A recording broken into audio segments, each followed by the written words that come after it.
আল্লাহ তাআলা নির্দেশ দিলেন, ইব্রাহিম যাও যাও, তুমি তোমার সন্তানকে, মাসুম সন্তানকে, মাসুম বাচ্চাকে আর তোমার স্ত্রী হাজেরাকে ওই জঙ্গলের মধ্যে দুই পাহাড়ের মাঝে রেখে আসো। কেমন কঠিন পরীক্ষা! আমরা হইলে আল্লাহ তাআলাকে প্রশ্ন করতাম, আল্লাহ কেন রাইখা আসবো? জাতির পিতা, যে কেউ জাতির পিতা হতে পারে না, জাতির পিতা হতে হলে ঈমানের পরীক্ষা দিতে হয়। আল্লাহ তাআলা নির্দেশ দিয়েছেন, জাতির পিতা ইব্রাহিম আলাইহিস সালাম আল্লাহ তাআলাকে কোনো প্রশ্ন করে নাই।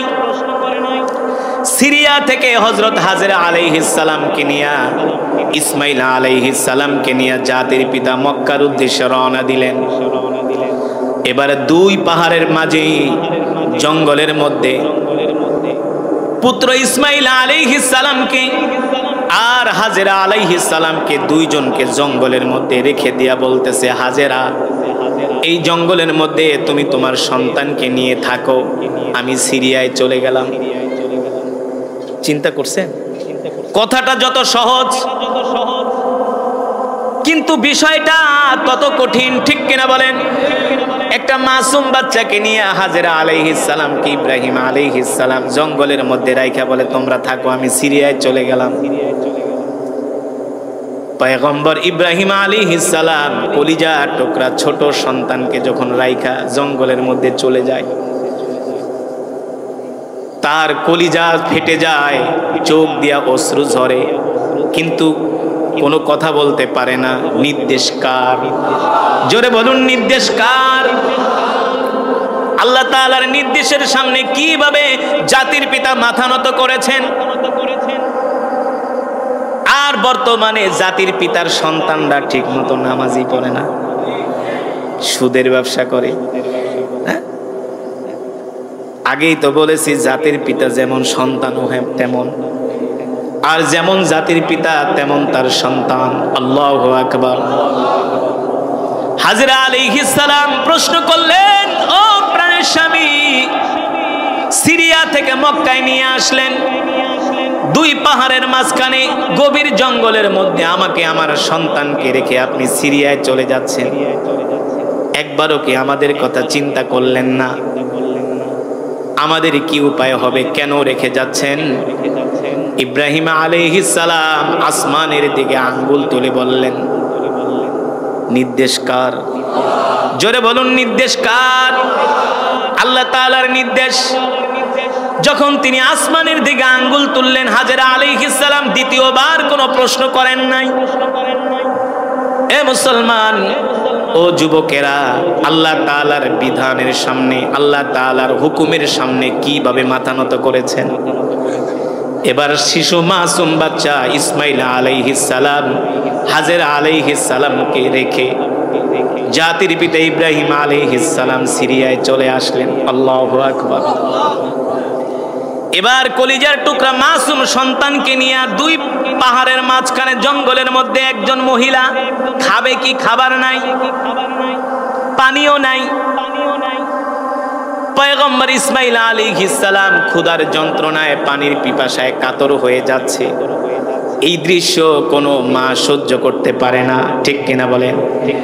এবার শিশু মাসুম বাচ্চা ইসমাইল আলাইহিস সালামকে রেখে হাজেরা আলাইহিস সালাম খাবারের সন্ধানে বের হয়ে গেলেন। পানির সন্ধানে বের হয়ে গেলেন। একবার হাজেরা আলাইহিস সালাম এই পাহাড়ে যায়, আর একবার ওই পাহাড়ে যায়, একবার এই পাহাড়ে যায়, আর একবার ওই পাহাড়ে যায়। হাজেরা আলাইহিস সালাম আসমানের দিকে তাকায় বলে, মালিক, কি ইমানের পরীক্ষায় আমাকে ফেললা? ও মালিক, কিভাবে আমি এই পরীক্ষায় পাশ করব? হাজেরা আলাইহিস সালাম পাগলের মতো দিক বিদিক ছুটতেছে সন্তানের খাবারের জন্য, পানির জন্য। এই যে পাগলের মতো হাজেরা আলাইহিস সালাম ছুটতেছে, এই দৃশ্য আসমানের মালিক, জমিনের মালিক দেখতেছে। আল্লাহু আকবার। আল্লাহ তাআলা ফেরেশতাদেরকে বলে, ফেরেশতারা দেখ দেখ, আমার বান্দি হাজেরাকে আমি পরীক্ষা করতেছি, কিভাবে পরীক্ষায় পাশ করতেছে। দ্বিতীয়বার স্বামীকে প্রশ্ন করে নাই, কেন রেখে গেলা, কিভাবে আমরা থাকবো, কিভাবে আমরা বাঁচবো, আমার হুকুমের সামনে কিভাবে আমার হাজেরা মাথা নত করেছে। আল্লাহু আকবার। হাজেরা আলাইহিস সালাম সন্তানকে রেখে যখন পানির জন্য ছুটাছুটি করে, এইদিকে ভয়, এই জঙ্গলের মধ্যে বড় বড় বাঘ আছে, হিংস্র প্রাণী আছে, নাকি আমার সন্তানকে খেয়ে ফেলে। একবার ওই পাহাড়ের কাছে যায়, আবার দৌড়ায় সন্তানের কাছে আসে। এইভাবে করতে করতে আল্লাহ তাআলা দেখতেছেন তার বান্দি তার সন্তুষ্ট অর্জন করার জন্য কত চেষ্টা করতেছে। দেখেন আল্লাহ তাআলার কি কুদরত, কি নিদর্শন। পয়গম্বর ইসমাইল আলাইহিস সালাম কান্না করতেছে আর তার ডান পা দিয়া মাটির ভিতরে আঘাত করতেছে। একটা দুইটা তিনটা আঘাত করতে করতে তার পায়ের কাছ থেকে পানির ঝর্ণা বের হয়ে গেছে, পানির ঝর্ণা বের হয়ে গেছে। সেই পানি হলো জমজমের পানি, মাউজ জামজাম। জমজমের পানি পৃথিবীর শ্রেষ্ঠ পানি, পৃথিবীর সুপ্রিয় পানি। জমজমের পানির মতো এত পিওর, এত খাঁটি, এত ভিটামিন যুক্ত পুষ্টিকর পানি পৃথিবীতে আর পৃথিবীর যত দামি ব্র্যান্ডের পানি আপনি রাখেন, 1 মাস 2 মাস 1 বছর 2 বছর গেলে পানির ভিতরে একটা আবরণ পড়ে যায়, কালচে ভাব চলে আসে। আমি হজ থেকে একটা জমজমের পানির ছোট একটা বোতল আমি আমার বাসায় মেড সেলফে রেখে দিয়েছি। আজকে 3 বছর হয়ে গেছে, এখনো পর্যন্ত পানির কোনো রং পরিবর্তন। কিয়ামত পর্যন্ত হবে, এটা আল্লাহ তাআলার কুদরতের পানি। কিয়ামত পর্যন্ত পানি বের হবে, প্রতিদিন মিলিয়ন মিলিয়ন ট্রিলিয়ন ট্রিলিয়ন জমজমের পানি কূপ থেকে বের হচ্ছে। বিজ্ঞানীরা গবেষণা করে দেখেছেন আজ পর্যন্ত তারা জমজমের কূপের কতটুক পর্যন্ত এটা গভীর, আজ পর্যন্ত তারা রিসার্চ করে বের করতে পারবে কিভাবে, কিভাবে পারবে? পারবে না, কারণ তাল গাছের 2.5 হাত জায়গা হলো পিছলা। কয় হাত? তাল গাছের 2.5 হাত জায়গা পিছলা। তো পৃথিবীর যতই বিজ্ঞানী বলেন ওরা 2.5 হাতের বেশি যাইতে পারে, যেতে পারে না। ওরা এত কিছু আবিষ্কার করে, এত কিছুর আবিষ্কারক, জন্মদাতা, আজ পর্যন্ত ওরা কি প্রথম আসমানের ধারে কাছে যেতে পারছে? কিয়ামত পর্যন্ত পারবে? ক্ষমতা কার? জোরে বলুন, ক্ষমতা কার? আল্লাহ তাআলার কুদরতে পায়ের নিচ থেকে পানি বের হচ্ছেন, জমজমের পানি। আল্লাহু আকবার। আল্লাহর নবী বলেছেন, কেউ যদি জমজমের পানি আল্লাহ তাআলাকে খালেস নিয়তে রব মেনে ইখলাসের সাথে নিয়ত করে যদি জমজমের পানি পান করে, আল্লাহ তাআলা তার সমস্ত রোগ দূর করে দেয়। জমজমের পানির ভিতরে এমন বরকত আছে, আপনি চাইলে শুধু জমজমের পানি আর খেজুর খায়া সারাদিন কাটাতে পারবেন। আপনার তৃষ্ণা লাগবে না, ক্ষুধার ভাব আসবে না, ক্লান্তি আসবে না। কারণ এই পানি দুনিয়ার কোনো সাধারণ পানি নয়, এই পানি হলো আল্লাহ তাআলার বরকতের পানি। ঠিক কিনা বলেন? পয়গম্বর ইসমাইল আলাইহিস সালামের পায়ের বরকত থেকে জমজমের কূপ, সেখান থেকে পানির ফোয়ারা বের হয়েছে। এই পানি কিয়ামত পর্যন্ত পান করলেও এই পানি শেষ হবে না। আল্লাহ তাআলা বলে, ইব্রাহিম, শুধু তোমার সন্তান ইসমাইলের বরকতে আমি জমজমের পানি দেই নাই।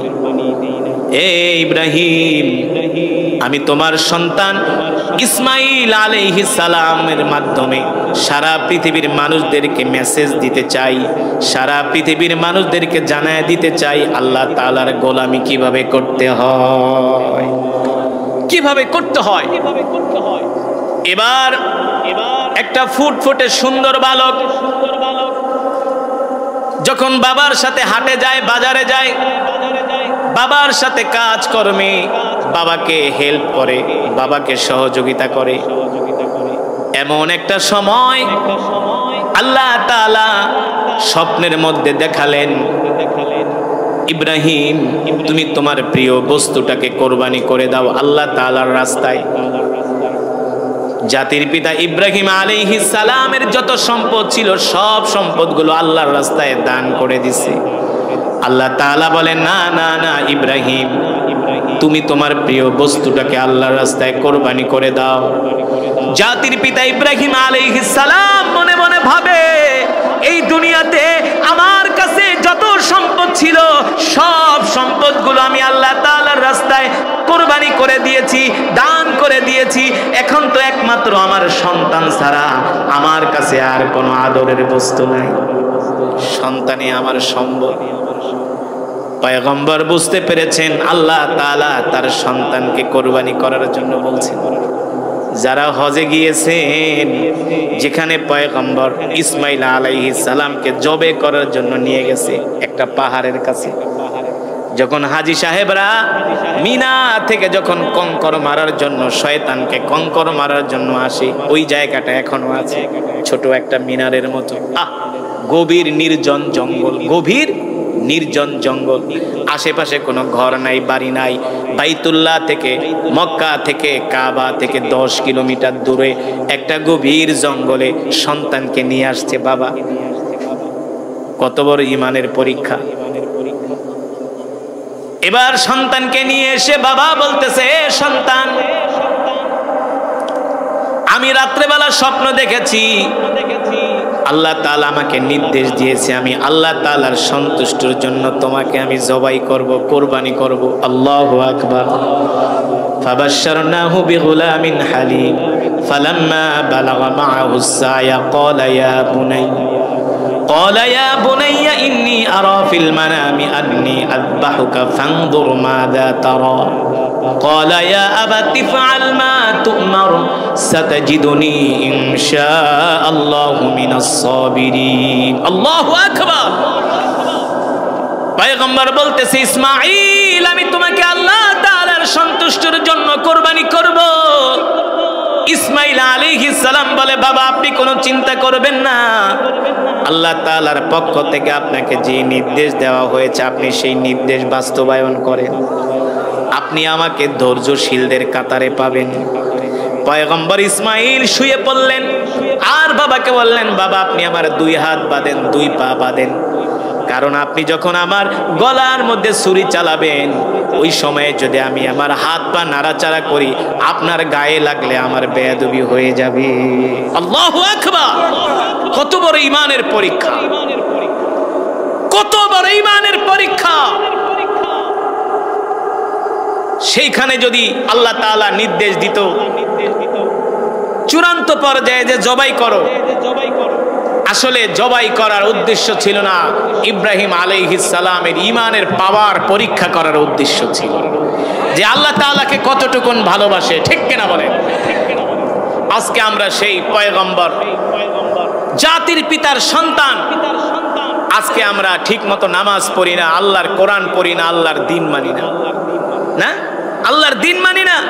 মসজিদে মুসল্লি খুঁজে পাওয়া যায় না, কোরআন তেলাওয়াত করার জন্য মুসলমান খুঁজে পাওয়া যায় না, অথচ আল্লাহ তাআলা বলছেন ওয়াদাল্লাহুল্লাযীনা আমানু মিনকুম ওয়া আমিলুস সালিহাত, আমি আল্লাহ তোমাদেরকে যে কোরআন দিয়েছি এই কোরআন অনুযায়ী যদি তোমাদের জীবনকে পরিচালনা করো, তোমাদের রাষ্ট্রকে পরিচালনা করো, তোমাদের সমাজকে পরিচালনা করো, আমি আল্লাহ আসমান থেকে জমিন থেকে তোমাদের জন্য বরকত বের করে দিব।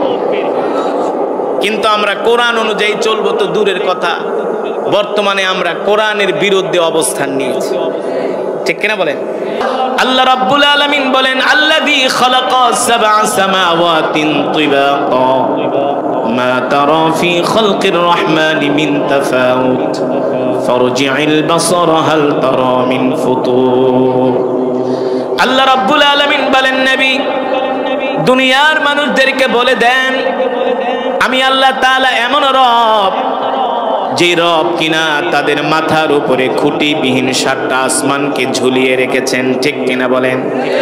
পৃথিবীর কোন বিজ্ঞানী আজও পর্যন্ত বলতে পারবে না আটলান্টিক মহাসাগরের উপর থেকে আসমানের কোনো একটা জায়গা ভেঙে পড়েছে, বলতে পারবে? কিংবা বঙ্গোপসাগরের কোনো এক জায়গা দিয়ে আসমান থেকে একটু প্লাস্টার খসে পড়েছে?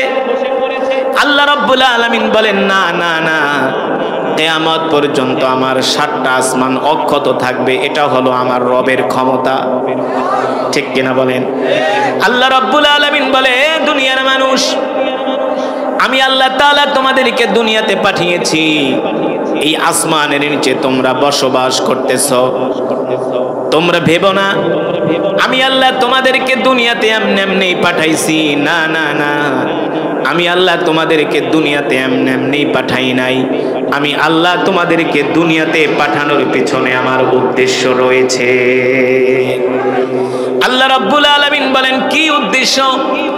আমি আল্লাহ তোমাদেরকে দুনিয়াতে পাঠিয়েছি আমার গোলামি করার জন্য।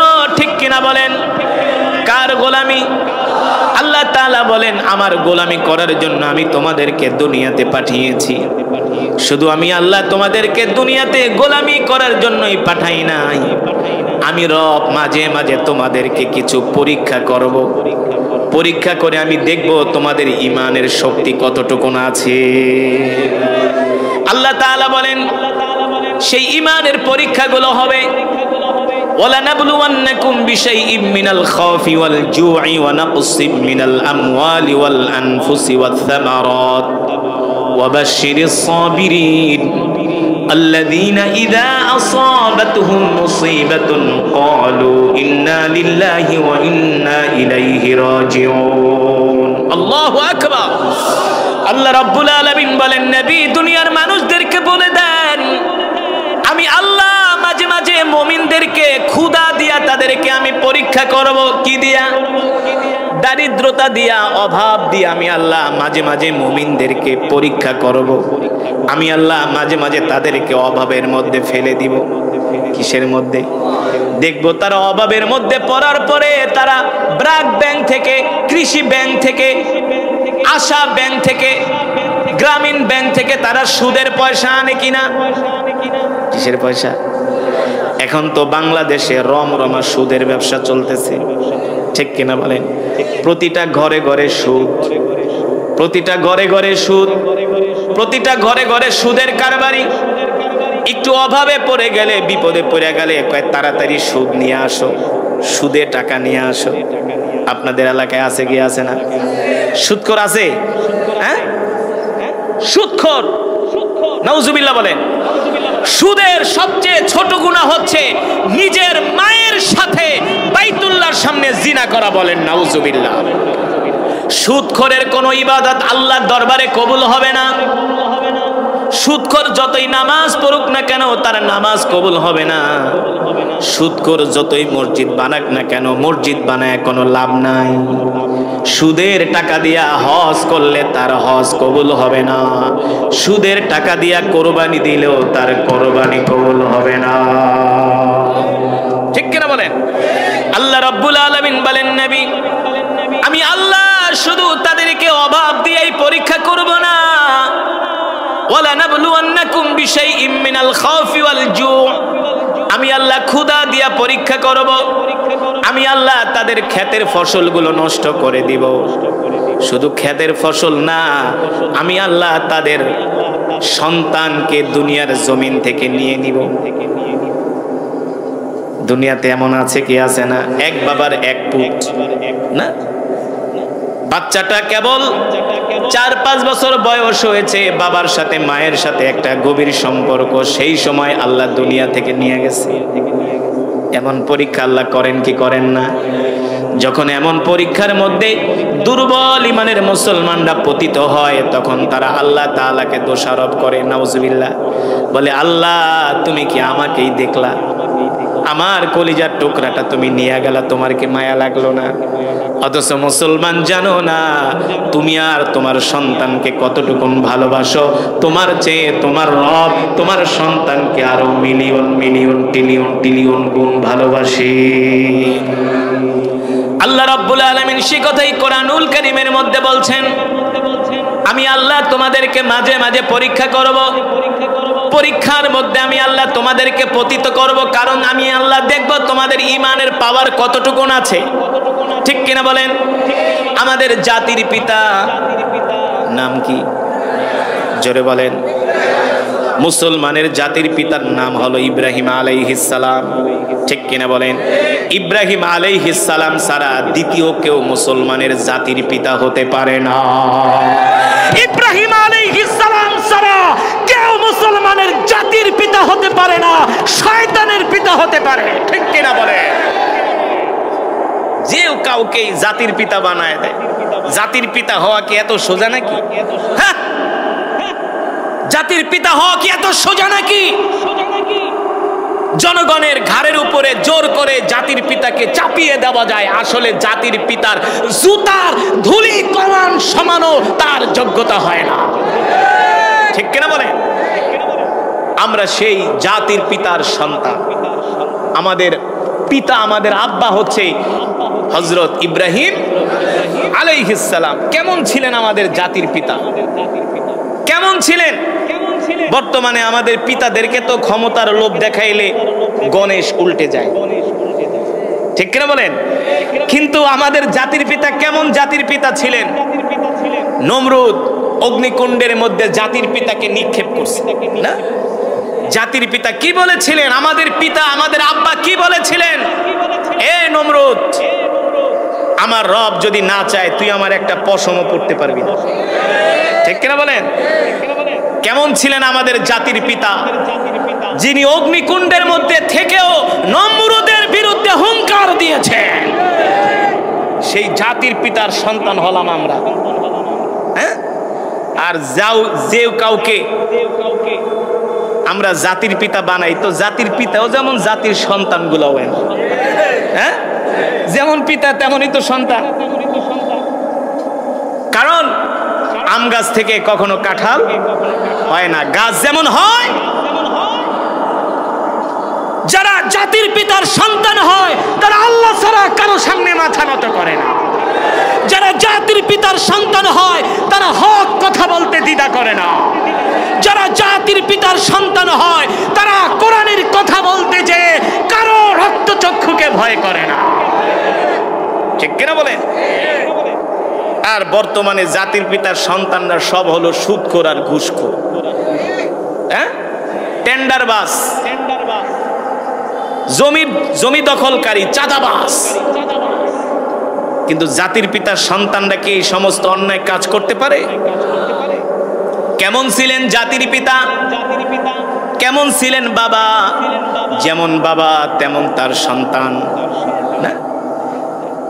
জাতির পিতার সন্তান হয় না, জাতির পিতার সন্তান হয় না। আব্বাজানের বয়স, পিতার বয়স 80 বছর হয়ে গেছে, একটা সন্তানের জন্য বাবা পাগল পাড়া হয়ে গেছে। আল্লাহ তাআলার কাছে দোয়া করলেন, রব আমাকে একটি সন্তান দেন। 80 বছরের একজন বৃদ্ধ মানুষকে আল্লাহ তাআলা একজন সন্তান দিলেন। আল্লাহু আকবার। সেই সন্তানের নাম হলো ইসমাইল আলাইহিস সালাম না?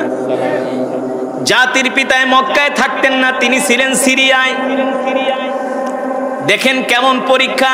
জাতির পিতা ইব্রাহিম আলাইহিস সালামকে আল্লাহ তাআলা নির্দেশ দিলেন, ইব্রাহিম তুমি তোমার সন্তান আর স্ত্রীকে সিরিয়া থেকে মক্কায় নিয়ে এক জঙ্গলের মধ্যে রেখে আসো। কিসের মধ্যে? জঙ্গলের মধ্যে। বর্তমানে আমরা যে বাইতুল্লাহ তওয়াফ করি, বাইতুল্লাহর পাশে আমরা সাফা মারওয়ায় যাই না? সাফা মারওয়ায় সাই করি। ওই সাফা মারওয়াটা তো এখন দৃষ্টিনন্দন, এসি লাগানো, দামি দামি পাথর লাগানো। কিন্তু 1450 বছর আগে সাফা মারওয়ার এই জায়গাটা ছিল একটা গভীর জঙ্গল। এখানে বাঘ ছিল, বড় বড় হিংস্র প্রাণী ছিল দুই পাহাড়ের মাঝে। চিন্তা করছেন? দুনিয়ার মুনাফিকদেরকে বলেন, নাফরমানদেরকে বলে দেন তারা কিভাবে আমার একাত্মবাদকে অস্বীকার করে, আমি রব এটা কিভাবে তারা অস্বীকার করে। আমি আল্লাহ তাদের মাথার উপরে 1টা 2টা 3টা 4টা 5টা 6টা নয়, আমি আল্লাহ 7টা আসমান বানাইছি, তাও খুঁটিবিহীন। কি বিহীন? কোন খুঁটি আছে? খুঁটি নাই। একবার আমি মিশর থেকে বাংলাদেশে আসছিলাম, দুবাই থেকে এমিরেটস এয়ারলাইন্সে উঠলাম। ওঠার পরে দেখি বিমানের অনেকগুলো সিট খালি। তো চিন্তা করলাম যেহেতু 3-4টা সিট খালি আছে, বসে থেকে লাভ কি, তার চেয়ে লম্বা হয়ে শুয়ে পড়ি। তো বিমানের সিটে লম্বা হয়ে শুয়ে পড়লাম, এক ঘুম দিলাম। এক ঘুম দেওয়ার পরে আমার কাছে মনে হলো বিমানটা বরিশালের লঞ্চের মতো স্মুথলি চলতেছে, কোনো ঝাঁকি নাই, কোনো আওয়াজ নাই। লঞ্চ যেভাবে চলে শান্ত নদীর মধ্যে, ঠিক এভাবে বিমানটা চলতেছে। তো আমি বিমানের জানালা দিয়ে তাকালাম, সূর্যের আলো দেখতে পেলাম। কোরআনুল কারীমের এই আয়াতের কথা মনে পড়ে গেল যে আমার রব তো বলেছেন, নবী অবিশ্বাসীদেরকে বলে দেন তারা কিভাবে আমার রবকে অস্বীকার করে, আমার একাত্মবাদকে অস্বীকার করে। আমি তো সেই রব, যে রব কিনা তাদের মাথার উপরে 1টা না, 2টা না, 3টা না, 4টা না, 5টা না, 6টা না, খুঁটিবিহীন আমি আল্লাহ 7টা আসমান বানাইছি। কয়টা? 7টা। কোরআনুল কারীমের আয়াতের কথা চিন্তা করতে গিয়ে আমার চোখ দিয়ে ঝরঝর করে পানি পড়তেছে। যেই রব খুঁটিবিহীন 7টা আসমান বানাইতে পারে, ওই রব না কত বড়, ওই রবের ক্ষমতা না কত বড়, ঠিক কিনা বলেন? বিশাল এই সাম্রাজ্যের মালিক মহান রব্বুল আলামিন। তো আমি চিন্তা করলাম যে আল্লাহ তাআলা এই আসমানগুলো যদি খুঁটি দিয়া বানাইতো, কি দিয়া? এই যে প্যান্ডেলের নিচে আপনারা বসছেন, কতগুলো বাঁশ দিয়ে খুঁটি বানানো হয়েছে, হ্যাঁ? কতগুলো বাঁশ দিয়ে খুঁটি বানানো হয়েছে। এই খুঁটিগুলো যদি না থাকতো এই প্যান্ডেলটা এখানে টানানো সম্ভব হতো? হতো না। তো চিন্তা করলাম যদি আল্লাহ তাআলা খুঁটিবিহীন 7টা আসমান বানিয়েছেন, তো আমার মনে পড়ে গেল যে আমাদের পদ্মা সেতুর কথা। যখন পদ্মা সেতুর কাজ হচ্ছিল, পিলারগুলো যখন বানাচ্ছিল, তখন মাঝে মাঝে ফেরি যে পদ্মা সেতুর পিলারের মধ্যে ধাক্কা লাগতো, ঠিক না? এই কারণে সাময়িক সময়ের জন্য ফেরি চলাচল বন্ধ করে দিয়েছে, অথবা অন্য দিক দিয়ে ফেরির রাস্তাটাকে ডাইভার্ট করা হয়েছিল। তো আমি মনে মনে চিন্তা করলাম, আমার রব যদি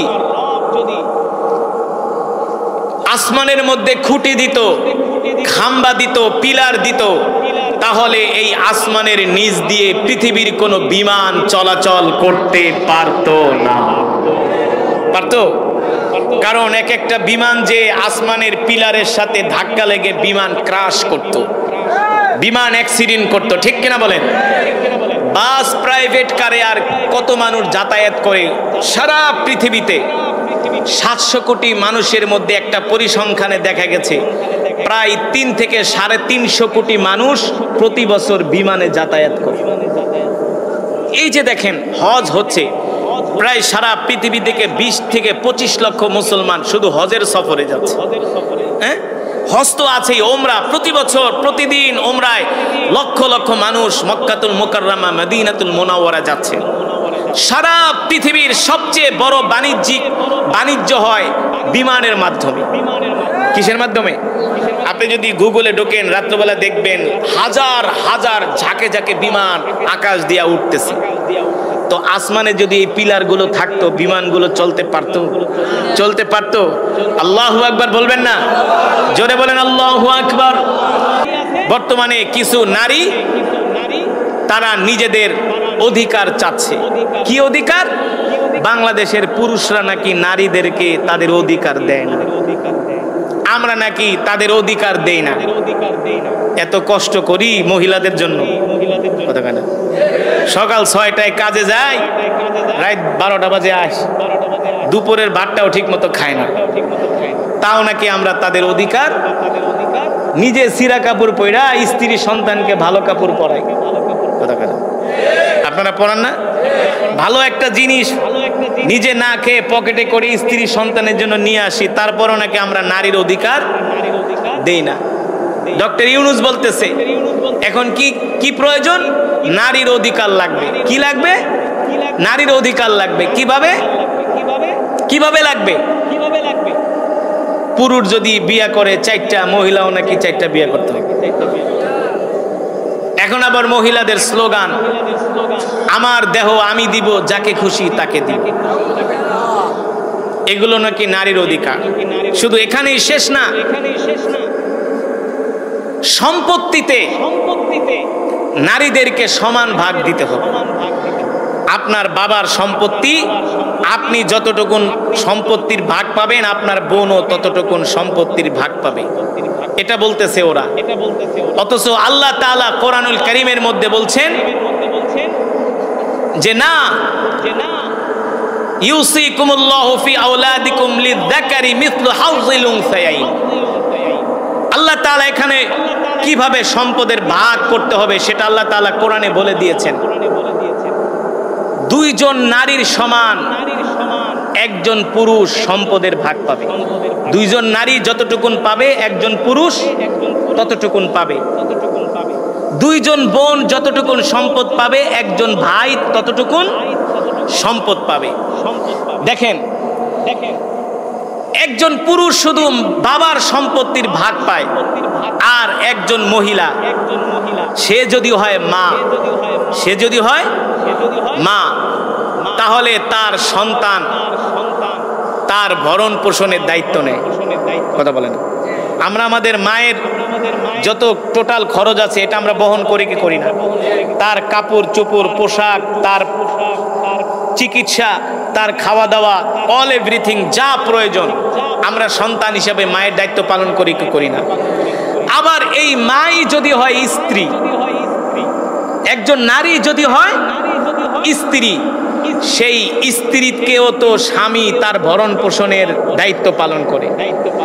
স্বামী মারা যাওয়ার পরে স্ত্রী স্বামীর সম্পত্তির ভাগ পায় কি পায় না? স্বামী মারা যাওয়ার পরে স্ত্রী সম্পত্তির ভাগ পায়। আবার স্বামী স্ত্রী যদি হয় বোন, একজন মহিলা যদি হয় বোন, সেও কিন্তু তার ভাই তাকে পড়াশোনা করায়, পড়াশুনো করিয়ে একটা পর্যায়ে যে তাকে একজন ভালো স্বামীর হাতে তুলে দেয়। অর্থাৎ বোন হলেও ভাইয়ের থেকে তার ভরণ পোষণ পাচ্ছে, মা হলে সন্তানের থেকে তার ভরণ পোষণ পাচ্ছে, স্ত্রী হলেও তার স্বামীর থেকে, তার মানে সে 3 দিক থেকে পাইতেছে। আর আমরা গাদার খাটনি খাইটা এত কষ্ট কইরা বাবার সম্পত্তির ভাগ পাই, সেখানেও নাকি আমরা বেশি সম্পদ নিয়ে যাই। এটা ওরা বলতেছে, ওই নারীবাদীরা বলতেছে। অথচ এই কথাটা হলো সরাসরি কোরআনের সাথে সাংঘর্ষিক। কোরআনের সাথে সাংঘর্ষিক। আল্লাহ তাআলা যেই বিধান করে দিয়েছেন, আল্লাহ তাআলার বিধানের বিরুদ্ধে আঙ্গুল তুলবে পৃথিবীর এত বড় সাহস কারো হতে পারে না। আবু জেহেল এই সাহস পায় নাই, আবু লাহাবই সাহস পায় নাই, নমরুদ, ফেরাউন, সাদ্দাত, কারুন, আর তোমরা তো হইলা পুঁটি মাছ। তোমাদের বাপ দাদা 14 গোষ্ঠীর এই সাহস পায় নাই। ঠিক কিনা বলেন? ডক্টর মোহাম্মদ ইউনূস তিনি আমেরিকার প্রেসক্রিপশনে এই সমস্ত কাজগুলো করতেছেন। শুধু এখানেই শেষ নয়, নারীরা বলছে যে পুরুষ একাধিক বিয়ে করতে পারবে না, অথচ আল্লাহ কোরআনে বলছেন মাসনা ওয়া সুলাসা ওয়া রুবা, তুমি 4টা পর্যন্ত বিয়ে করতে পারবা যদি তোমার সেই সক্ষমতা, যদি তোমার সেই সক্ষমতা থাকে তুমি 4টা পর্যন্ত বিয়ে করবা। এখন কোন পুরুষ যদি বলে যে আমার 4টা বিয়ে করার সক্ষমতা নাই, তুই না কর, কিন্তু যার আছে সে করবে। এটা আল্লাহর কোরআনের বিধান। ঠিক কিনা বলেন? এই কোরআনের বিধানের বিরুদ্ধে, আল্লাহ তাআলার এই বিধানের বিরুদ্ধে কথা বলাও আল্লাহর কোরআনের বিরুদ্ধে সরাসরি আঙ্গুল তোলা। ঠিক কিনা বলেন? আমাদের সৃষ্টি করেছেন কি? আল্লাহ তাআলা। এখন বলেন আল্লাহ কেন 4টা বিয়ে পুরুষের জন্য আল্লাহ তাআলা বললো যে হ্যাঁ তোমরা 4টা বিয়ে করতে পারবা 4টা পর্যন্ত? কেন বললো? পুরুষের প্রয়োজন আছে দেখেই তো বলছে। আল্লাহ যে তার বান্দাকে সৃষ্টি করছে, আল্লাহ তাআলা কি জানে না তার বান্দার কি দরকার? কথা বলেন, জানে কি জানে না? আজকে সমাজের মধ্যে বিয়ে কঠিন করা হচ্ছে আর জিনাকে সহজ করা হচ্ছে। আমি দেশের বাইরে অনেক দেশে যাই। একবার থাইল্যান্ডের ইয়ালাতে একটা প্রোগ্রাম ছিল, প্রোগ্রাম শেষ করে বাংলাদেশে আসব, তো ব্যাংককে আসলাম। ব্যাংককে আসার পরে বাংলাদেশের অনেক নামকরা একজন শিল্পপতি দেখি উনি হাফ প্যান্ট পরা মহিলা একটা লইয়া ব্যাংককের রাস্তা দিয়ে ঘুরতেছে। আমি তো দেখা, ভাইজান, ভাই ভাই ভাই আপনি আপনি ব্যাংককে কই থেকে আসলেন? আমি বলি আমার তো প্রোগ্রাম ছিল ইয়ালাতে, আমি আগামীকালকে দেশে চলে যাব, ঢাকায় চলে যাব, আজকে ব্যাংকক হোটেলে থাকবো, সকালে এয়ারপোর্ট যাব। তো হাফ প্যান্ট পরে ঘুরতেছেন, সাথে কে? ভাই ভাই ভাই ভাই এই কথা বলেন না কেন? আসলে ওনার সাথে যে আছে এটা ওনার স্ত্রী না, এটা হলো ওনার বান্ধবী। ঘরে স্ত্রী রেখে বান্ধবীকে নিয়ে ব্যাংকক যায়, থাইল্যান্ডে যায়, মালয়েশিয়া যায়, সিঙ্গাপুর যায়, আমেরিকায় যায়, ঠিক কিনা বলেন? তুমি যাতে ঘরের ভিতরে তোমার স্ত্রীকে রাখা পর নারীকে নিয়ে যাতে তুমি জিনা না করো, তোমার যদি প্রয়োজন হয় 1টা 2টা 3টা 4টা পর্যন্ত